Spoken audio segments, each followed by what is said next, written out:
Nos encontramos realizando prácticamente casi 15 obras, sin duda que a veces hay algunas obras no se visibilizan y teniendo en cuenta que algunas han generado alguna complicación en el tránsito vial, ¿no? Con lo cual siempre cuando se dan este tipo de obras pedimos disculpas a los vecinos, pero bueno, que son muy necesarias, el caso del tema de la obra de cloacas, el caso de la obra del gas natural, el caso de la obra del cordón cuneta en distintos sectores de la ciudad.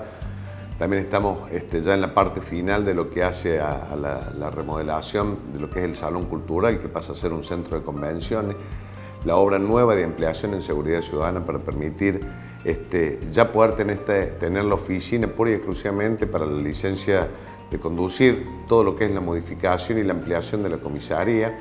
Se comienza ahora con la obra de ampliación del IPEN y la obra del Jardín de Infantes, la remodelación de la casona municipal y lo que es la segunda etapa del polideportivo. Bueno, son distintas obras que normalmente cuando uno planifica el año y lo presupuesta, sin duda que siempre está la variable económica en esta situación complicada y lamentable, digo, en base a lo que hace a la inflación, porque también nos está pasando, digamos, con el tema de la urbanización que se está realizando en el barrio del Perchel y pronto comenzar con lo que van a ser las 10 viviendas semillas, que hace que los costos, obviamente, cuando uno hace el presupuesto original y hasta que se dan todos los plazos para llegar a empezar con la ejecución, lo que implica la licitación, los concursos de precio, bueno, se dan variables económicas en tan solo 30 días, ¿no? Y en algunos casos hasta en una semana, entonces todo eso va variando y va generando después mayor complicación, insisto, en la parte económica. Después hemos tenido una reunión importante porque otra de las cosas que justamente y en materia económica notamos que a partir del 1 de marzo, ni bien se empieza a dar, digamos, toda la época ya laboral y fundamentalmente la época escolar, una demanda importante de pasajeros, ¿no? Tanto del transporte urbano como el interurbano. Y uno hablando con los vecinos me preguntaba por qué una mayor demanda, cuando sobre todo, digamos, el vecino no tan solo de nuestra ciudad de Mendoza, sino de todo el corredor de Sierra Chica, porque esto compartíamos con los colegas intendentes, cuál era el motivo que la gente había nuevamente optado, digamos, por el tema del transporte. Y sin duda, cuando uno lo escucha, termina siendo un gasto bastante importante y oneroso, con un porcentaje alto del presupuesto que tiene de su cobro de sueldo mensual, ¿no? En algunos casos hasta superar casi los 80 y en algunos casos hasta los 100.000 pesos mensuales, lo que implica combustible, peaje, playa de estacionamiento, mantenimiento del vehículo para poder ir todos los días y regresar a Córdoba, digamos, en su cuestión laboral. Ante esta situación, y sobre todo que a veces los salarios no van acompañados de la inflación, bueno, se empieza a dar en donde la gente sin duda tiene que empezar a disminuir. Ante esta situación empieza, digamos, a generarse esta demanda. Y se dio sin duda que a partir del 1 de marzo, con lo cual solicitamos una reunión con las empresas y con el secretario de Transporte, que por un lado fue positivo y por un lado tuvimos una situación bastante complicada con respecto al tema de los urbanos. Si bien es cierto, la situación del interurbano ya se ha solucionado porque ya las empresas han tomado recaudo de esta gestión que hicimos nosotros y ante este pedido, en base a la demanda de los vecinos, ya se han incorporado mayores frecuencias, con lo cual eso va tratando de solucionar el problema en los horarios pico entre las 5 y las 9 de la mañana yendo hacia Córdoba y entre las 16 y las 20 horas regresando desde Córdoba, que son prácticamente los horarios de mayor demanda laboral. ¿Qué pasa con respecto al tema de los urbanos? Bueno, acá se dio realmente una situación que uno a veces se pone a pensar, ¿qué pasa con el usuario de Sierra Chica? ¿No es el mismo usuario de la Cava?